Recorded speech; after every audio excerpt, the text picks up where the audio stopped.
Safaaradda Soomaaliya ee dalka Jarmalka ayaa markii u horeysay bilowday bixinta baasaboorada iyo warqadaha dhalashada Soomaaliga oo hadda si rasmi ah looga qaadan doono xarunta safaaradda ku leedahay magaalada Berlin ee caasimadda waddanka Jarmalka. Wareysi khaas oo aanu xarunta safaaradda kula yeelanay safiir ku-xigeenka Soomaaliya ee dalka Jarmalka mudane Maxamed Cabdi Kulmiye ayaanu ugu horreyn weydiinay adeegyada ay safaaraddu u qabato bulshaweynta Soomaaliyeed. Waxaan ugu jawaabay sida tan. runtii marka ugu horeysa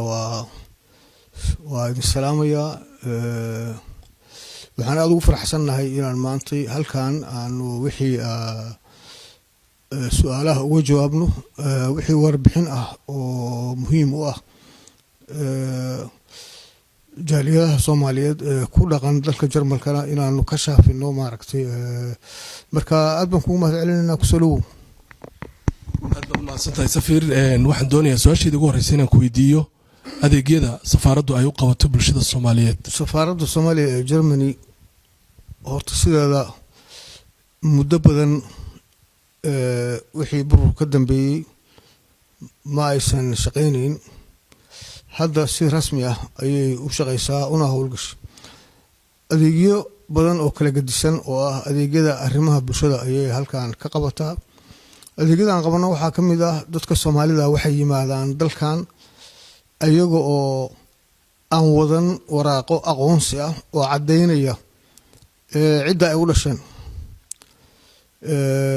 duruufo gaar ah ayaa ku kalifa inay waraaqahooda ay tuuraan meelo badan oo ciriiri ay soo maraan aragtiyo badan oo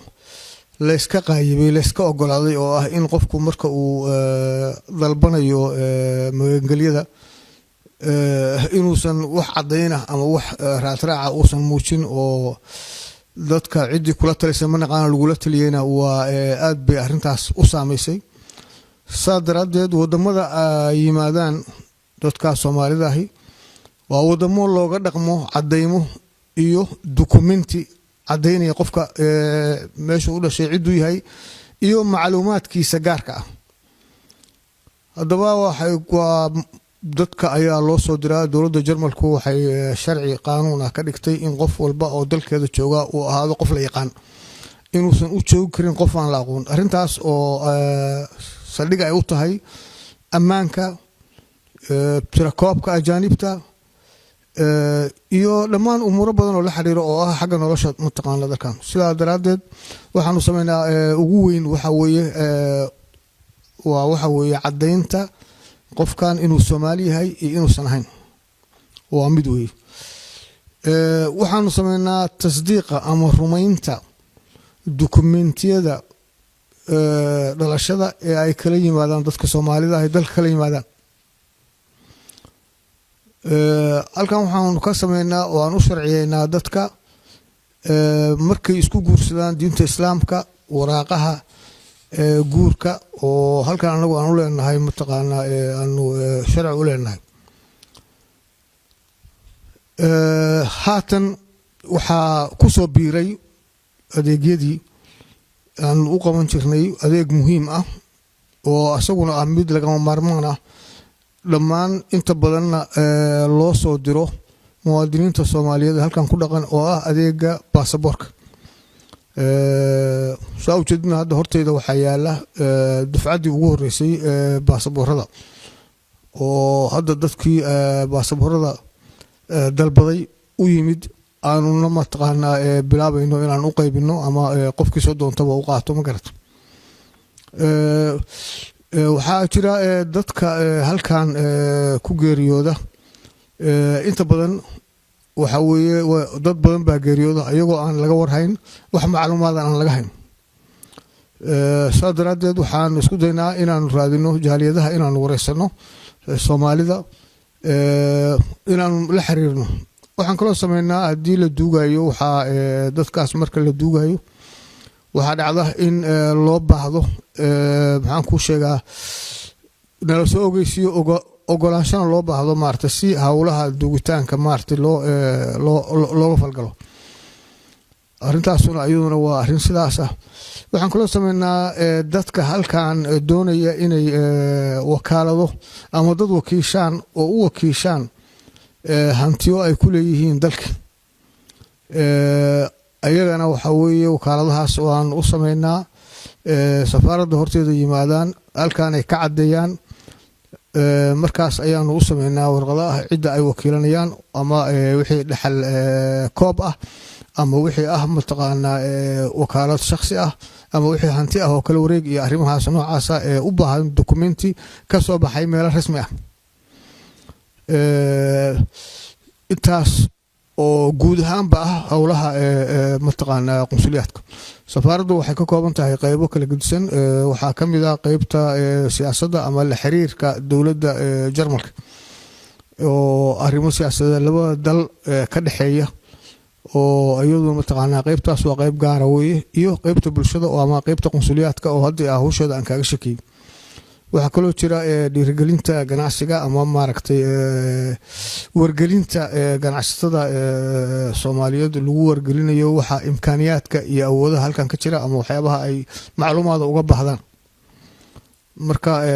arrimahaas ayaa jira ma badna laakiin waxaan xiriir la leenahay dhowr magaalo dhowr gobol oo ay ka sameeyeen dadka Soomaaliyeed ay ka sameysteen jaaliyado isugu tageen ay dhisteen ayaguna xiriiro ayaan leenahay xiriiradaas oo hadda wali ku jira heerka inay kobcaan ama maarta ay horumaraan tan iyo burburkii dowladii dhexe ee Soomaaliya 1991kii dowladda Jarmalku ma aqoonsana warqadaha ka soo baxa dowladda Soomaaliya sharciyada ay bixiyaanna waxa badankooda kaga qoran kelmadda aygana afgaabe oo macnaheedu yahay in uu sheegtay balse aanay cadeyn Soomaalinimadiisu arintaasi oo dhibaato weyn ku haysa bulshooyinka Soomaaliyeed ee ku dhaqan dalkan ka safaarad ahaan maxay idinka meel yaala bismillaahir rahmaanir rahiim arintaas way jidhaa guud ahaan arintaas 85% waxa weeye waxaan ku cadeynaynaa inaan xalino inaanu dadka qofka marka halkan noogu yimaado Soomaaliga oo aan wareysano backgroundgiisa asaga qaabkiisa inaanu cadeyno inuu yahay qofkaas qof Soomaali ah warqadaas oo la yiraahdo magaceeda bishaanigun ama confirmation of identity yani qofkan cadeynta cidda uu yahay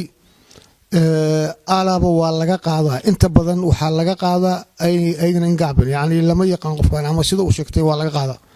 hase yeeshee waxaa jira meelo qaarkood oo sida aad sheegtay wali haysta nidaam oranaya maya ka qaadi mayno waayo burburkii ka dambe dowlad Soomaaliyeed ma aqoonsan waa sax way jidhaa arinta ayada ah waxa weeye waa arin u gaara mataqaanaa gobolada sida aad ogtahay Germany waa dowlad federaal ah goboladu ama statesku ama provinces adbaki lagu magacaabo waxay kala leeyihiin qawaaniintooda stateka ayaa ka xoog badan tan federaalku uu isku hayaa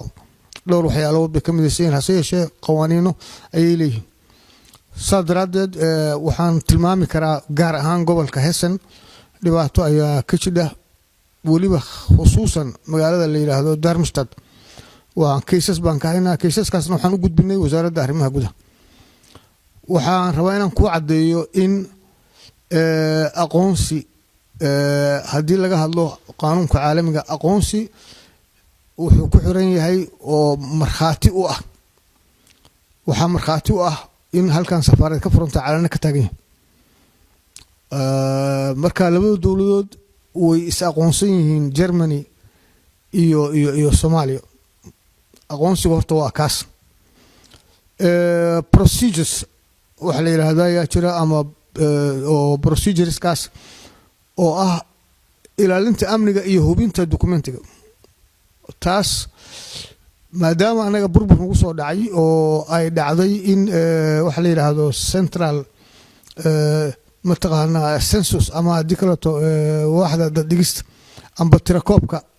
amba registry guud uu san jirin mataqaanaa burbur dhacay arintaas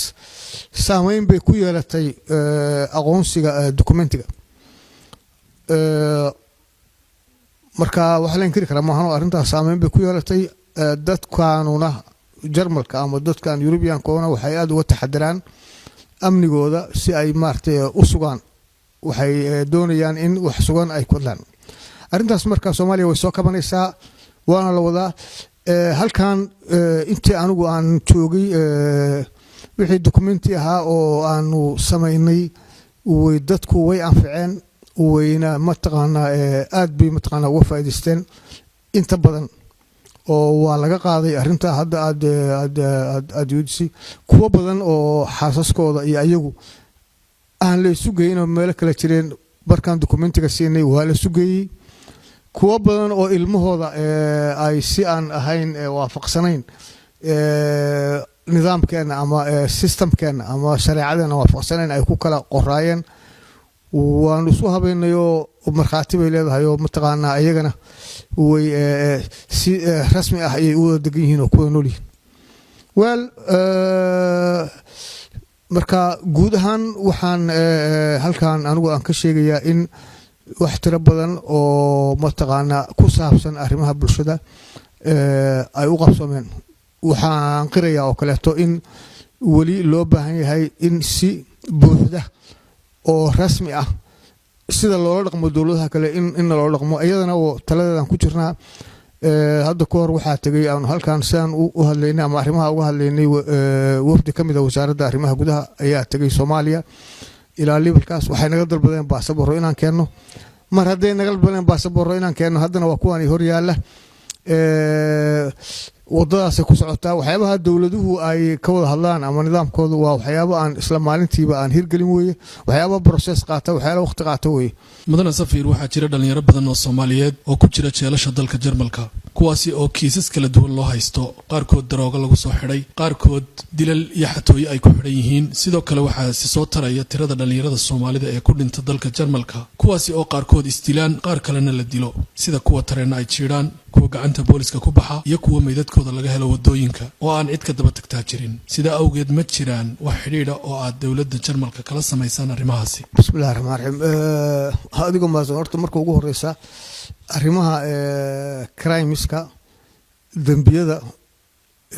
horta ikhtisaaska safaaradda ma baaritaankooda iyo xaqiijintooda mataqaanaa dowladda martida loo yahay ayaa u xil saaran sidaa daraaddeed wixii anaguna loo soo gudbiyo iyo wixii mataqaanaa markaas ay aan faraha la galno un baanu ka jawaabi karnaa laakiin kiisaska bendinka ama kiisaska taagan waxaa iska leh mataqaanaa ka warbixintooda baaritaankooda qawaaniintooda waxa weeye waa arrin u gaar ah markaa dowladda mataqaanaa joogto taas waa mid weeye arrimaha dhalinyarada jeelalka ku xiran ayaguna de waa arrimo maxkamadeed waa arrimo mataqaanaa waa taasuna waa internal affairs waa arrimo weli arrimaha gudaha ama xukunkooda ama dembiga ay galeen safaaraddu waa external weeye waa banaanka joog weeye laakiin dadkeena ayaan khuseeya wixii markaas anagu aan qaban karno ama maaragtay hadday noqoto inaan ku booqano jeelalka ama hadday noqoto inaan mataqaanaa waxyaabaha ay noo soo gudbiyaan uga jawaabno ama hadday noqoto inaan eheladoodii iyo dadkoodii la xiriirno intaas waa howlo aan qaban karno hase yeeshee xukunka dhacaya waxa mataqaanaa lagu soo qabtay waa arrin ka baxsan annaga ay sheeg waajibaadkayga iyo faragelinteeda waxaa kaloo aada u dhib badan mararka qaarkood dalkan dal weyn weeye annaga gacanta ugu weyn dadka ku dhinta ama dadka wax ku dhacaan ama dadka si un wax u soo gaaraan khabarkooda inta badan waxaa noo soo gudbiya jaaliyadaha Soomaaliyeed meesha ku nool talaabooyinka aan ka qaadanayno ama maaragtay sida aan uga falgalayno waa arrimo uun ku xusan uu xadeynayana qaanuunka diblomaasiyaddu ay xadeynayso arrimo markiiba intaan biibno aan iska geli karno ma waxaa na xadeynaya maxaa nooga furan maxaa mataqaanaa sidoo kaleeto jihada aan arrintaas kala hadlayno jiha warbaahineed ma noqonayso waxay noqonaysaa jihooyinka rasmiga ah mataqaana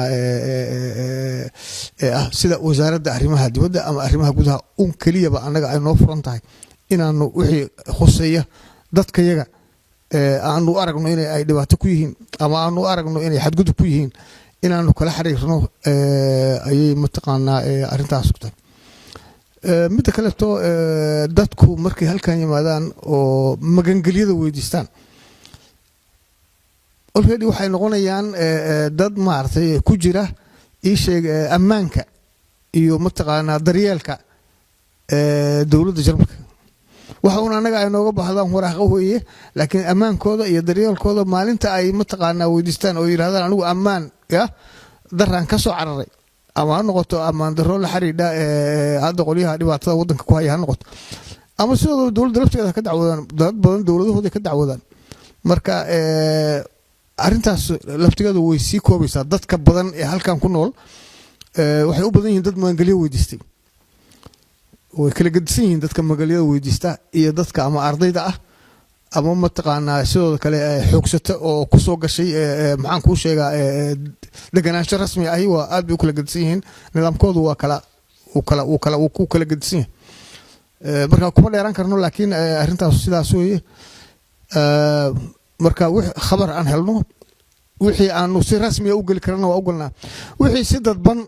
aan u gali karno waa u galnaa aad baan ku salaam ka hor burburkii dowladdii dhexe ee Soomaaliya laba dhisme oo kala ahaa safaaradii iyo gurigii safiirka ayay dowladda Soomaaliya ku lahayd magaalada Bonn waxay ugu maqaalaa in imika dhismahan aad ku isticmaashaan Berlin uu kira idinku yahay labada dhisme waxaa ka muuqday burbur baaxad leh mar aan ku booqday halkaasi sida awgeed ma jira wax qorshe ah oo ku aadan dayactirka dhismahaasi wasaarad arrimaha dibadeed ahaan iyo safaarad ahaan toona bismillaahir rahmaanir rahiim horta waa arrin runtii muhiim ah waa arrin meesha ku jidha weeye waxaan cadeynayaa inay dayacan tahay inay tahay hanti qaali ah oo ummaddu ay lahayd waxaan kaloo qirayaa burburkii ka bacdi wixii hadda dowlado jiray oo isa soo maartay dowladihii kumeerkaabka ka bacdi safiirku halkan maalintuu yimid ilaa maantay wuxuu ka shaqeynayaa sidii arrintaas loo xalin lahaa haddeertaan wuxuu u fadhiyaa oo joogaa Mogadisho wuxuu u joogaa waxa weeye arrintaas oo la xiriir lahaa dhibaatooyinka jira waxaa ka mid ah oo ugu weyn waxaa ka mid ah marka ugu horeysa qaraar go'aan rasmi ah dowladda Soomaaliya wali kama ay gaarin sidii la yeeli lahaa arrintaas anagu haddaan nahay safaarad ahaan ra'yigayga aragtidayada iyo sida wax loo qaban karo waan gudbinay marar badan baan u gudbinay hada wax rasmi ah waxaan cadeynay waxa aan qaranay ma markaati bay leedahay hadda ninka Mustafa halka taagan ba markaati ka saddex bari ka hor halkan safiirka waxaan u diray soo dirbuuri waxaan u diray wixii waraaq ilaa maalintii 2014 dhamaadkeedii halkan nimid ilaa maalinka maanta waan qoraynaa maart inta waxa dheer waxaan ugu socdaa ganaax bal ayaga iska daa wax laga qabtay anaga ganaax baan ugu socda oo dowladda Jarmalka maxaan ku sheegaa dowladda hoose ee Bonn ganaax joogto ah ayay soo saaraan waayo guriyihii waxay noqdeen khatar ku ah dadka deegaanka intaas oo dhan waa qornay waxaan rajeynaynaa in ra'yigaygu waxa weeye in la gado guryahaas in lacagta ka soo baxdana mataqaanaa lagu gado halkan guryo loo gado deegaan hadda dhismahan marka la fiiriyo qiimo saas u yeelmay laakiin dhul ahaan iyo mataqaanaa ay u leeyihiin qiimo weyn waa su'aal gaar weeye waxaa kaloo dhacday dad badan inay isku dayeen oo halkan yimid inay isku dayeen inay gataan in maxkamado looga soo celiyay oo waxaan hadda rabaa inaan ku cadeeyo laakiin hadda gacanteena wali ku jiraan oo waxa weeye wali waxa hanti ummaddu ay leedahay wali weey mar kale maaragtay baaq baan u dirayaa nin walba qof walba dadka Soomaalida jaaliyadaha arrintaas inay ka fariistaan waa arrin u bannaan weeye waa arrin xaq u leeyihiin ka fariistaan talooyinkooda ay soo jeediyaan xataa hadday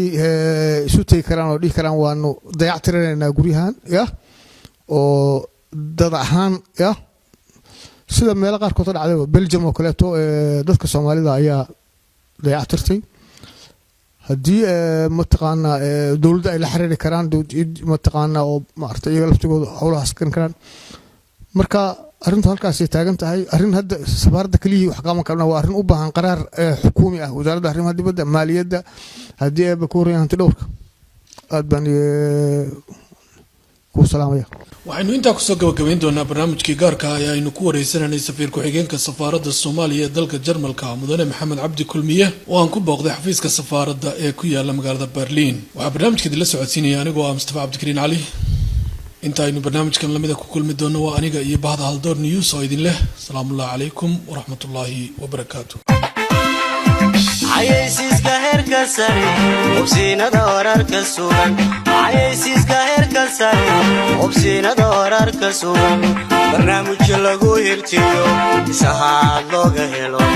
barnaamij lagu hirtiyo isahaad looga helo kabooqo Haldoor News kabooqo Haldoor News kabooqo Haldoor News